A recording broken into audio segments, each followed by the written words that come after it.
चलिए, तो आप लोग लगातार मैसेज भी कर रहे थे और फोन भी कर रहे थे कि 68 मेंस एग्जामिनेशन के बदले हुए पैटर्न को देखते हुए तैयारी कैसी हो और किस किस टॉपिक को प्रिपेयर करने की आवश्यकता है।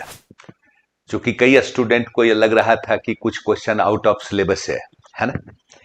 तो मैं बिल्कुल स्पष्ट कर दूं, आप लोगों को यह पूरी तरह पता है कि जैसे पीटी के प्रश्न के प्रारूप में परिवर्तन आ गया, आप लोगों ने देखा ही 69 के पीटी के क्वेश्चन को। मेंस का सिलेबस भी बदल गया और मेंस का प्रश्न का प्रारूप भी बदल गया, है ना। चूंकि अब ऑप्शनल सब्जेक्ट रहा नहीं, ऑप्शनल के जगह पे क्या आ गया, ए से आ गया। और ऑप्शनल क्या हो गया, क्वालिफाइंग हो गया और ऑब्जेक्टिव भी हो गया। जीएस के सिलेबस में कोई बड़ा परिवर्तन तो है नहीं, जैसा सिलेबस था वैसा ही है, लेकिन प्रश्न के प्रारूप में फर्क आ गया। क्योंकि आपने अगर 68 के क्वेश्चन को देखा होगा तो आपने ये देखा होगा कि फर्स्ट पेपर मान लिया जाए तो फर्स्ट पेपर का 3 पार्ट है, यानी एक हिस्ट्री है, दूसरा स्टैटिस्टिक है, तीसरा क्या है, करेंट है।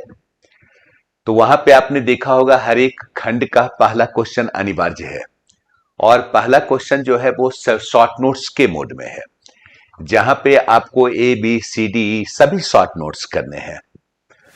जब आप लोगों ने क्वेश्चन को देखा होगा तो ये लगा होगा कि प्रीवियस ईयर के क्वेश्चन के प्रारूप से बिल्कुल बदला हुआ है। एग्जाम्पल के तौर पे मैं बताता हूं, ये 68 बीपीएससी मेंस का क्वेश्चन है, जीएस पेपर 1 खंड 1 यानी इतिहास का पार्ट है। आप देखिएगा कि यहां पे क्वेश्चन पूछा गया मॉडर्न में भारत सरकार अधिनियम 1858।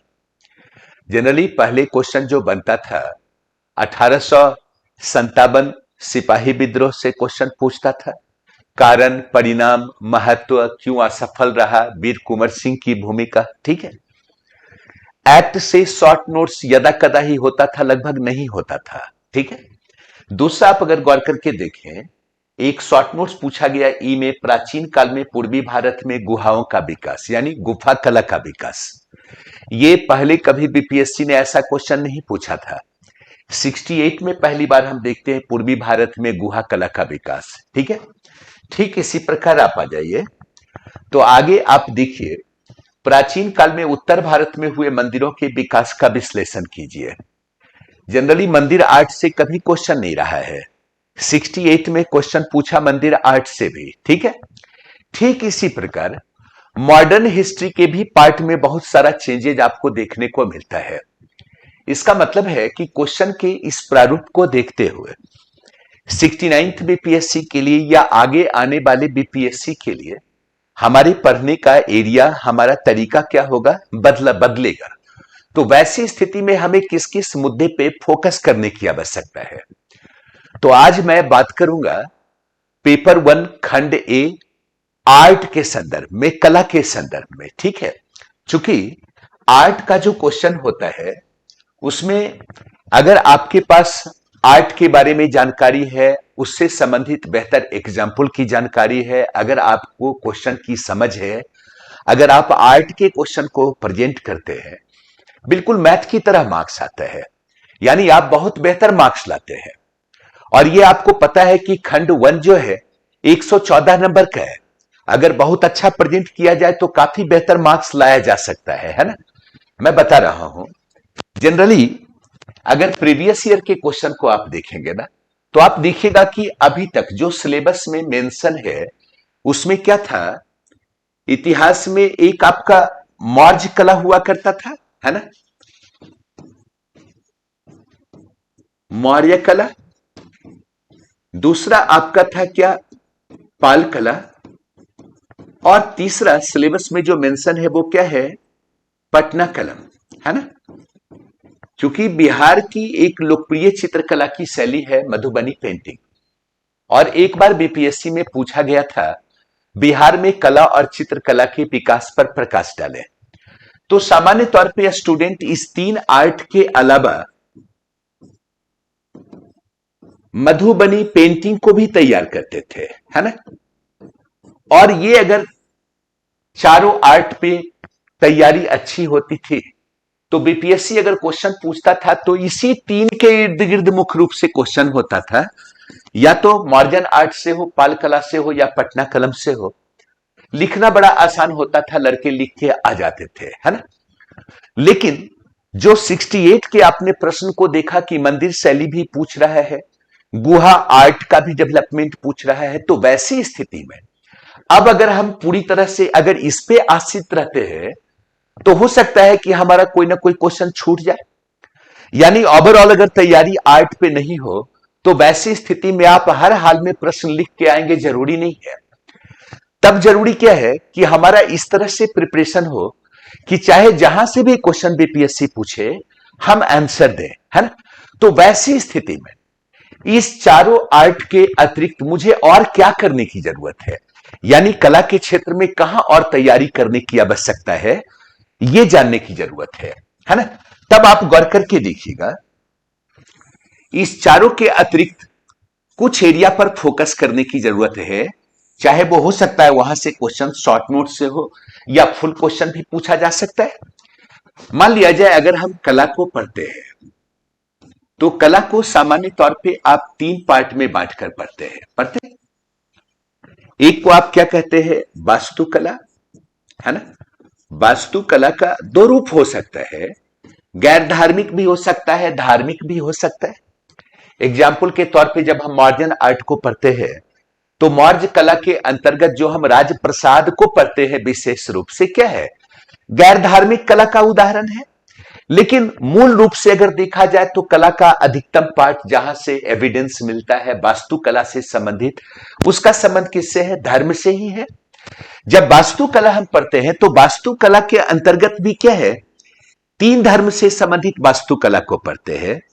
एक आपका है बौद्ध धर्म, दूसरा क्या है जैन धर्म, और तीसरा क्या है आपका ब्राह्मण धर्म। ठीक है, तीनों से संबंधित वास्तुकला से क्वेश्चन हो सकता है। अगर हम बौद्ध धर्म के अंतर्गत वास्तुकला का विकास देखें तो बौद्ध धर्म के अंतर्गत तीन आर्ट को हम लोग पढ़ते हैं, एक स्तूप, दूसरा क्या विहार, और तीसरा क्या है चैत्य है ना। जैन धर्म के अंतर्गत अगर वास्तुकला को देखें तो दो आर्ट आपको दिखाई देता है, एक गुफा कला का विकास और दूसरा क्या जैन मंदिर का डेवलपमेंट।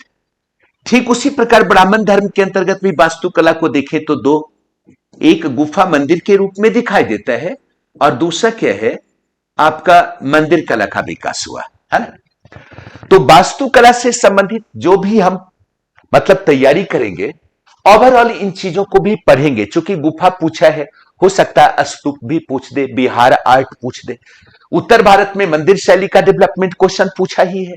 इसका मतलब है ओवरऑल इन तमाम मुद्दे पे तैयार रहने की जरूरत है ना। अब अगर हम स्तूप पढ़ेंगे तो ये ध्यान रखिएगा, आर्ट पढ़ने के क्रम में जब हम स्तूप पढ़ेंगे तो ऐसा नहीं कि स्तूप का पूरा डेवलपमेंट एक बार ही हो गया, क्रमिक विकास स्तूप का हुआ है। जैसे आप लोगों ने पढ़ा होगा, बौद्ध धर्म का एक लिटरेचर है महापरिनिर्वाण सूत्र, और उसी महापरिनिर्वाण सूत्र में यह जिक्र हुआ है कि महात्मा बुद्ध के मरने के बाद उनके अस्थि अवशेष को लेकर 8 गणराज्यों के बीच क्या हुआ, संघर्ष हुआ। संघर्ष का समापन हुआ किसके द्वारा, ब्राह्मण द्रोण के द्वारा, और द्रोण ने क्या किया, उस अस्थि अवशेष को विभिन्न गणराज्यों के बीच बांट दिया। उसी अस्थि अवशेष को पवित्र धातु मानकर उसके ऊपर स्मारक का निर्माण हुआ, क्या कहलाया, स्तूप कहलाया। यानी यही शुरुआती दौर का बौद्ध स्मारक हुआ करता था, है ना। अब आप ऐसे सोचिए कि शुरुआती दौर में महात्मा बुद्ध के अस्थि अवशेष को पवित्र मानकर अगर स्तूप बना तो ऐसे स्तूप को हम क्या कहते हैं, शारीरिक स्तूप कहते हैं। और शुरुआती दौर में जो स्तूप बनते थे उसका आकार भी छोटा होता था, उल्टे कटोरे की आकृति का स्तूप, कोई तोरण द्वार नहीं होता था, कोई अलंकरण की प्रवृत्ति नहीं थी, बिल्कुल सादे स्तूप का डेवलपमेंट हुआ। जस्ट आप कालक्रम में देखेंगे कि महात्मा बुद्ध के द्वारा इस्तेमाल में लाई गई सामग्री को पवित्र मानकर, महान बौद्ध आचार्य के द्वारा इस्तेमाल में लाई गई सामग्री को पवित्र मानकर उसके ऊपर स्तूप का निर्माण हुआ, क्या कहलाया, पारभागिक स्तूप कहलाया, है ना। याद कीजिए, कालक्रम में एक उद्देश्य के निमित्त स्तूप का निर्माण हो रहा है, महात्मा बुद्ध से संबंधित स्थल जहां महात्मा बुद्ध को निर्वाण की प्राप्ति हुई, महात्मा बुद्ध ने धर्म चक्र प्रवर्तन दिया, यानी प्रथम उपदेश दिया। महात्मा बुद्ध का महापरिनिर्वाण हुआ। महात्मा बुद्ध ने कहीं ज्यादा समय तक रहकर क्या किया? अपना प्रवचन किया। ऐसे स्थान विशेष की महत्ता के आधार पर भी स्तूप बने, क्या कहलाया? उद्देशिका स्तूप कहलाया। कालक्रम में पूजा के निमित्त स्तूप बनाए जाने लगे। मनौती वाले स्तूप का निर्माण हुआ, क्या कहलाया? पूजार्थक स्तूप कहलाया, है ना। इसका मतलब टाइम टू टाइम स्तूप के आकार, प्रकार, संरचना में क्या आता रहा है? परिवर्तन आता रहा है। जब तक महायान का डेवलपमेंट नहीं हुआ था, हीनयानी स्तूप बन रहा था, अल्पशाख्य स्तूप बन रहा था, छोटे आकार का स्तूप बन रहा था। अलंकरण की प्रवृत्ति कम थी, अलंकरण था भी तो प्रतीक के जरिए हुआ करता था। लेकिन जब महायान का डेवलपमेंट हुआ तो बड़े आकार के स्तूप बनने लगे, अलंकरण की प्रवृत्ति बढ़ गई, स्तूप संरचना का भी डेवलपमेंट क्रमशः होता रहा। स्तूप के निर्माण में मार्बल का इस्तेमाल होने लगा। स्तूप के आले पे बुद्ध बोधिसत्व की मूर्तियां स्थापित की जाने लगी। यानी time to time stupa art में क्या हुआ है? परिवर्तन आता रहा है। तो जब हम स्तूप पढ़ेंगे तो स्तूप के विकास क्रम को पढ़ेंगे, है ना, स्तूप की विशेषता को पढ़ेंगे एकदम एग्जाम्पल के साथ। तो ओवरऑल अगर आप तैयार करेंगे तो ये कोई रटने की चीज नहीं है, समझने की चीज है। अगर आप बेहतर तरीके से समझेंगे, भूलने का कोई चांस नहीं बनता है, ठीक है। ठीक उसी प्रकार बिहार, याद कीजिए शुरुआती दौर में महात्मा बुद्ध जहां प्रवचन करते थे, जहां ठहरते थे, क्या हुआ? वन उपवन के रूप में था, बिहार ही कहलाता था। कालक्रम में मौर्य काल में देखते क्या है? संरचनात्मक बिहार का डेवलपमेंट हुआ, ढांचागत बिहार अस्तित्व में आ गया। ईंट गारे से बना हुआ बड़ा सा कक्ष जहां बौद्ध भिक्षु वर्षावास करते थे। नहीं, 3 माह का वर्षावास का विधान महात्मा बुद्ध ने दिया था। तो क्या था? सॉरी, 4 माह के वर्षावास का विधान दिया था ना। तो ये वर्षावास में वो कहां रहते थे? बिहार में रहते थे। कालक्रम में बिहार का आकार प्रकार में भी परिवर्तन आया, चूंकि वही बिहार शैक्षणिक केंद्र के रूप में विकसित हो गया, बहुमंजिली इमारत के रूप में डेवलप होने लगा, महाबिहार के रूप में सामने आ गया। आप नालंदा महाबिहार की बात करते हैं, विक्रमशिला महाबिहार, ओदंतपुरी महाबिहार की बात करते हैं। तो बिहार को भी जानने की आवश्यकता है। दक्कन क्षेत्र में, खासकर नीलगिरी पहाड़ी क्षेत्र और नासिक पहाड़ी क्षेत्र में बौद्ध धर्म के अंतर्गत भी गुफा का ही निर्माण हुआ, लेकिन वो गुफा एक निश्चित आकार प्रकार का होता था, गज पृष्ठाकार होता था, अश्वनालाकार होता था या गोलाकार होता था। पहाड़ी को खोद कर काट कर स्तंभ आधारित गुफा का निर्माण हुआ, जिसके लास्ट सिरे पे क्या होता था? स्तूप होता था। क्या कहलाया? चैत्य कहलाया, है ना। ये पूजा स्थल के रूप में बौद्ध धर्म में विकसित हुआ। अगर चैत्य हीनयानी है तो अलंकरण की प्रवृत्ति कम है, अगर अलंकरण है भी तो प्रतीक के जरिए है, और अगर चैत्य महायानी है तो अलंकरण की प्रवृत्ति ज्यादा है या सजीव अंकन के द्वारा अलंकरण है। तो जब बौद्ध धर्म में हम पढ़ेंगे, इन तमाम चीजों को हम जानने की कोशिश करेंगे। यहां से आपका प्रश्न हो सकता है, ठीक है। ठीक उसी प्रकार आप देखिएगा जैन धर्म में। जैन धर्म में जैन भिक्षुओं के निवास स्थल के रूप में डेवलप क्या हुआ? गुफा, गुफा कोठरी, जिसको वो बसदी भी कहते थे, मठ भी कहते थे। आपने पढ़ा होगा सोनभद्र गुफा का डेवलपमेंट हुआ। आगे आप देखिए उदयगिरी, खंडगिरी पहाड़ी, खासकर उड़ीसा में ढेर सारी गुफा कोठरी का निर्माण हुआ। किसके लिए? जैन भिक्षुओं के लिए, जिसमें आप हाथी गुफा की बात करते हैं, अनंत गुफा की बात करते हैं, जय विजय गुफा की बात करते हैं। ये क्या था? जैन भिक्षुओं के आश्रय स्थल के रूप में डेवलप हुआ। और जब भारत में मंदिर आर्ट का डेवलपमेंट हुआ तो जैन मंदिरों के निर्माण होने लगे, जैन मंदिर में तीर्थंकर की मूर्तियां स्थापित होने लगी। तो हम जब जैन धर्म को पढ़ेंगे तो हम गुफा को भी पढ़ेंगे, मंदिर को भी पढ़ेंगे, है ना। और जब याद कीजिए पूर्वी भारत में गुफा कोठरी जो पूछा गया था, तो आजीवक संप्रदाय के अंतर्गत भी हम देखते क्या है, नागार्जुनी पहाड़ी, बराबर पहाड़ी, गया में अशोक ने, दशरथ ने कई गुफा कोठरी के निर्माण करवाए, आजीवकों को दान में दिया। वो भी क्या था? आजीवकों के आश्रय स्थल के रूप में विकसित हुआ, है ना। ठीक उसी प्रकार हिंदू धर्म में अगर आप देखेंगे तो हिंदू धर्म में गुप्त काल में, चूंकि गुप्त शासकों ने ब्राह्मण धर्म को प्रश्रय दिया, और ब्राह्मण धर्म के अंतर्गत ही क्या हुआ? वास्तुकला की एक शैली का डेवलपमेंट हुआ, जिसको हम क्या कहते हैं? मंदिर कहते हैं, है ना। शुरुआती दौर में जो गुप्तकालीन मंदिर हुआ करता था, ये ऊंचे चबूतरे पे स्तंभ युक्त बरामदा, उसके बीच में एक कमरा, कमरे में एक दरवाजा और कमरे के बीचों बीच में क्या अधिष्ठात्री देवी देवता की मूर्ति होती थी, जिसको गर्भगृह कहा जाता था। छत बिल्कुल सपाट होता था। यही शुरुआती दौर का मंदिर था। यानी मंदिर अपने पूर्ण रूप में शुरुआती दौर में नहीं आया। कालक्रम में आप कह सकते हैं क्या गुप्तोत्तर काल तक आते आते क्या हुआ, मंदिर के संरचनात्मक ढांचे का विकास हो गया। कहने का मतलब चबूतरा पे मंदिर का भी निर्माण हुआ, स्तंभ युक्त बरामदा का भी डेवलपमेंट, बीच में कमरा भी है ना। उसके बाद क्या हुआ, छत सपाट ना होकर छत का आंतरिक विस्तार ऊपर की ओर हो गया, तो मंदिर में विमान का भी आगमन हो गया, शिखर गिरिबा शिखर आमलक का आगमन हो गया। एक संरचनात्मक पंचायतन शैली के मंदिरों का डेवलपमेंट हो गया। ठीक है, यही उत्तरी भारत में जिस शैली का विकास हुआ हम क्या कहते हैं, नागर शैली कहते हैं, चूंकि मंदिर क्या था, चतुष्कोणीय हुआ करता था। ठीक इसी प्रकार दक्षिण भारत में जिस मंदिर शैली का डेवलपमेंट हुआ हम क्या कहते हैं, द्रविड़ शैली का मंदिर कहते हैं। डेक्कन क्षेत्र में जिस मंदिर शैली का विकास हुआ हम क्या कहते हैं, बेसर शैली का मंदिर कहते हैं, है ना। तो नॉर्थ इंडिया में जितने भी मंदिर बने, जहां भी मंदिर बनाए गए, वो नागर शैली के ही मंदिर थे। मंदिर मूल रूप से चतुष्कोणीय ही थे, है ना। लेकिन चूंकि नॉर्थ इंडिया में अलग अलग क्षेत्र में नागर शैली के मंदिर तो बन रहे थे, लेकिन वहां की स्थानीय विशेषता को लिए हुए था, इसलिए नागर शैली के अंतर्गत कई उपशैलियों का विकास हुआ, है ना। बंगाल में मंदिर शैली का डेवलपमेंट हुआ, उड़िया शैली उड़ीसा में हुआ, है ना। सोलंकी शैली का विकास हुआ, राजस्थान में ओसिया शैली का विकास हुआ। तो ऐसे अलग अलग क्षेत्र में उत्तरी भारत में नागर शैली के अंतर्गत क्षेत्रीय फीचर को लिए हुए कई उपशैलियों का विकास हो गया। उसको भी थोड़ा जानेंगे। चूंकि बीपीएससी का अगर क्वेश्चन होगा तो द्रविड़ शैली बेसर शैली तो नहीं होगा, लेकिन नागर शैली तो मंदिर पूछेगा, है ना। तो हमें क्या जानना है, ब्राह्मण धर्म के अंतर्गत गुफा मंदिर को भी जानेंगे, ब्राह्मण धर्म के अंतर्गत क्या जानेंगे, मंदिर शैली के विकास को भी जानेंगे। ठीक है, गुप्त काल से शुरू हुआ, गुप्तोत्तर काल में काफी डेवलप हुआ। आगे देखते हैं अर्ली मिडिएवल पीरियड में मंदिर शैली का और भी विकास हुआ। तो विकास क्रम को जानेंगे, उदाहरण के साथ शैलीगत विशेषता को जानेंगे, जो आपको आंसर में शॉर्ट नोट्स में प्रेजेंट करना हो सकता है, फुल क्वेश्चन में लिखना हो सकता है। ठीक है, दूसरा जो कला का रूप होता है वो क्या होता है, स्कल्पचर होता है, यानी क्या, मूर्ति कला, है ना।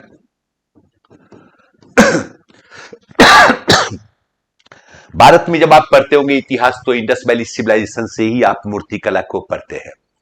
क्योंकि इंडस वैली सिविलाइजेशन में आपको पाषाण की मूर्तियां भी मिल जाती है, मिट्टी की भी मूर्तियां मिलती हैं, धातु की भी मूर्तियां मिलती है ना। पाषाण मूर्तियों की संख्या भले कम है, लेकिन रिपीट पद्धति पे आधारित था। मिट्टी की मूर्तियां क्या थी, हस्तकला की सुंदर कारीगरी का परिचायक था, हैंडमेड हुआ करता। और धातु की मूर्तियां द्रव्यमोम विधि से। इसका मतलब है कि अगर भारत में आगे मूर्ति कला का डेवलपमेंट हुआ तो उसमें निरंतरता के तत्व है, चूंकि पहले से मूर्तियां बन रही थी। स्पष्ट है। आप देखेंगे आगे कालक्रम में मूर्ति कला के अंतर्गत कई शैलियों का विकास हुआ अलग अलग काल में, है ना। जैसे एग्जाम्पल के तौर पे देखिएगा कि मौर्योत्तर काल में कुछ शैलियों का विकास हुआ, जिसको क्या कहा गया, शुंग शैली कहा गया। क्या कहा गया, अमरावती शैली कहा गया, है ना। तो चूंकि शुंग शासक का संबंध मगध से है, शुंग शैली क्वेश्चन बन सकता है, तो शुंग शैली को भी जानेंगे, अमरावती शैली को भी जानेंगे। ध्यान रखना है कि शुंग शैली या अमरावती शैली स्वतंत्र पाषाण मूर्ति कला की शैली नहीं है। यानी पाषाण खंड को काटकर तराशकर मूर्ति का निर्माण इस शैली में नहीं हुआ, बल्कि शुंग शैली और अमरावती शैली में क्या हुआ कि स्मारकों के दीवारों पर उसको खोदकर काटकर मूर्तियां उकेरी गई, है ना। जैसे अमरावती स्तूप में देखने को मिलता है, शुंग शासक के द्वारा सांची स्तूप, भरहुत स्तूप में देखने को मिलता है। इसका मतलब है कि शुंग शैली और अमरावती शैली की संबद्धता क्या है, भित्ति चित्र मूर्तन से है। यानी दीवार को काटकर खोदकर मूर्तियां उकेरी गई। स्वतंत्र पाषाण को काटकर तराशकर मूर्ति का निर्माण नहीं हुआ, लेकिन यह मूर्ति कला का ही शैली है। यही मौर्योत्तर काल में दो और शैली का डेवलपमेंट हुआ। एक शैली जिस पर विदेशी इंपैक्ट था, विषय वस्तु भारतीय था, लेकिन क्या था, शैलीगत फीचर को देखे तो विदेशी शैली से मेल खाता था। नाम क्या है, गांधार शैली, जिसका विषय वस्तु क्या था, बौद्ध धर्म, जिसके अंतर्गत महात्मा बुद्ध की मूर्तियां बनाई गई, है ना। और दूसरा एक इसी वक्त कंटेम्पररी शैली है मथुरा शैली, जिसका मेन सेंटर मथुरा था, लेकिन मथुरा शैली के अंतर्गत बौद्ध धर्म, ब्राह्मण धर्म, जैन धर्म से संबंधित तीनों देवी देवता की मूर्तियां बनाई गई। यानी उसका विषय वस्तु भी भारतीय था और मूर्ति का रूप विधान भी क्या था, भारतीय था। क्या कहते हैं, मथुरा शैली कहते हैं, है ना। तो जब हम आर्ट को पढ़ेंगे तो हो सकता है शॉर्ट नोट्स में डालें, तो शुंग शैली को भी जानेंगे, अमरावती शैली को जानेंगे, गांधार शैली को जानेंगे, मथुरा शैली को भी जानेंगे। ठीक है, आगे देखेंगे क्या कि जब गुप्त काल में मंदिरों का डेवलपमेंट हुआ, गुप्त शासक ब्राह्मण धर्मावलंबी थे, लेकिन लोक रुचि का ख्याल रखा, धार्मिक सहिष्णुता का परिचय दिया। चूंकि आपने पढ़ा होगा कि उनके काल में भी स्तूप के डेवलपमेंट हुआ। साथ ही साथ आपने यह भी पढ़ा होगा कि बुद्ध की धातु की प्रतिमा सुल्तानगंज से मिली, गुप्तकालीन ही थी, यानी बुद्ध की भी प्रतिमा बनी। लेकिन सर्वाधिक मूर्तियां बनी ब्राह्मण धर्म से संबंधित देवी देवता का। चूंकि मंदिरों का डेवलपमेंट हो रहा था तो मंदिरों में देवताओं की मूर्तियां स्थापित की गई। तो हिंदू धर्म से संबंधित देवी देवताओं की मूर्तियां जो बनी वो किस में बनी, उसे क्या कहा गया, गुप्त शैली की मूर्तियां, है ना, जिसका सब्जेक्ट मैटर भी देशी था, रूप विधान भी देशी था, मथुरा शैली से काफी मेलजोल खाता था, है ना। तो जब मूर्ति कला को करेंगे, स्कल्पचर को करेंगे, तो इन तमाम शैलियों के बारे में जानेंगे। ऐसा नहीं सोचिएगा कि बहुत सारा टर्म है, बहुत ज्यादा हो गया, नहीं, ये मुश्किल से 1-2 दिन की चीज है, जो आप अगर अच्छा से पढ़ेंगे तो आपके दिमाग में भी रहेगा, कभी भूलेंगे भी नहीं। चूंकि मैं पहले ही बता चुका हूं कि इतिहास का कोई भी पार्ट रटने के लिए नहीं है। आप अगर समझेंगे, बिल्कुल मैथमेटिकली आप इसको लिख सकते हैं और याद रख सकते हैं। तीसरा पार्ट क्या होता है, चित्रकला, है ना। चित्रकला के अंतर्गत अगर आप देखेंगे, सामान्य तौर पे आप पढ़ते हैं अजंता, एलोरा, एलिफेंटा की चित्रकारी को भी पढ़ते हैं, है ना। लेकिन सामान्य तौर पे आप देखिएगा, बीपीएससी जब चित्रकला की बात करेगा तो चित्रकला में यहां 2-3 चित्रकला को ध्यान में रखने की संबद्धता है, जिसकी संबद्धता बंगाल बिहार से रही है ना। तो यहां पे मुख्य रूप से जो आपका फोकस होगा वो कहां होगा, अभी बहुत पॉपुलर है कौन, मधुबनी पेंटिंग, जिसको ध्यान में रखने की जरूरत है। दूसरा आपके सामने क्या है, पटना कलम, नहीं ये भी। तीसरा बिहार का एक लोकप्रिय शैली मंजूषा शैली है, उसको भी आप देख सकते हैं। तो चित्रकला की शैली में मूल रूप से आप देखिएगा, बीपीएससी का जो क्वेश्चन होगा वो इसी के इर्द गिर्द रहेगा, है ना। तो अगर आप ओवरऑल इन तमाम आर्ट को करते हैं, साथ में जो आपके सिलेबस में मेंशन है मौर्य कला, पाल कला, पटना कलम शैली, तो आर्ट से संबंधित चाहे वो शॉर्ट नोट्स हो, चाहे वो फुल क्वेश्चन हो, आप हर हाल में लिखेंगे। और एक बात तो आप मानकर चलिए कि अब रिजल्ट तो वही स्टूडेंट देगा जो किसी भी क्वेश्चन को ना छोड़े और टू द पॉइंट, डिमांड के हिसाब से आंसर को लिखे। इसलिए जब कभी भी आप आर्ट को पढ़ेंगे, किसी भी कला को पढ़ेंगे, कोई भी कला का डेवलपमेंट हो रहा है, उसके मूल में कोई ना कोई उत्तरदायी फैक्टर काम कर रहा है। मंदिर कला का विकास हुआ, कोई ना कोई रिस्पॉन्सिबल फैक्टर काम कर रहा था। स्तूप का डेवलपमेंट हुआ, कोई ना कोई रिस्पॉन्सिबल फैक्टर था। या तो निरंतरता का तत्व हो सकता है, या धर्म के नेचर में परिवर्तन के कारण यह स्वरूप उभर कर सामने आया हो। तो धर्म के आर्ट के जिस भी पार्ट को आप पढ़ेंगे, ध्यान रखिएगा कि उस कला के उत्तरदायी कारक को ध्यान में रखेंगे कि क्या रिस्पॉन्सिबल फैक्टर है जिसके कारण इस कला का विकास हुआ। दूसरा, जिस भी आर्ट को पढ़ेंगे हम उसकी विशेषता को ध्यान में रखेंगे, ठीक है। क्योंकि क्वेश्चन ऐसे तो पूछेगा नहीं, ऐसे की तरह की पाल कला के बारे में लिखे। क्वेश्चन कुछ भी बन सकता है, पाल मूर्ति कला बन सकता है, पाल मूर्ति कला का नेचर बन सकता है, विशेषता बन सकता है, लिमिटेशन बन सकता है, इंपॉर्टेंस बन सकता है ना। ओवरऑल मौर्य कला ना पूछ के मौर्य मूर्ति कला की विशेषता पूछ दे, है ना। तो उत्तरदायी फैक्टर को भी पढ़ेंगे, विशेषता को भी पढ़ेंगे, उस आर्ट से संबंधित ओवरऑल उसके नेचर को जानेंगे, है ना, उसके महत्व या प्रभाव को पढ़ेंगे, है ना। कभी कभी प्रश्न पूछता है आलोचनात्मक मूल्यांकन करें, तो वैसी स्थिति में हम उस आर्ट के सीमाओं को भी पढ़ेंगे, लिमिटेशन को भी पढ़ेंगे।